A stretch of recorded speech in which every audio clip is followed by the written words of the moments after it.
ఇడ్లీకి అయితే పోసిన నేను మిక్సీ పట్టి. రేపైతే టిఫిన్ మాది. మావాడు ఇడ్లీ కొనుక్కొచ్చుకుంటా అంటాడని ఈరోజు ఇంట్లో చేస్తాను.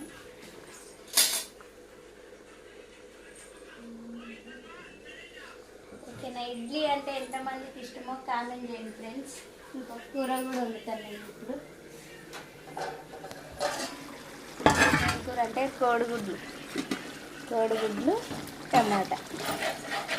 ఇది మాకు, ఇది వంకాయ ఆలుగడ్డ నా కొడుకుకు. ఇలా నూనె ఫ్రైలు ఇవన్నీ ఉండవు. నూనె ఉంటుంది కానీ లైట్గా ఉంటుంది. వాడినే తినాలి ఒక నెల రోజులు. పొద్దున 2 కూరలు, సాయంత్రం 2 కూరలు ఖచ్చితంగా ఉండాలి. ఓకేనా ఫ్రెండ్స్, బాయ్.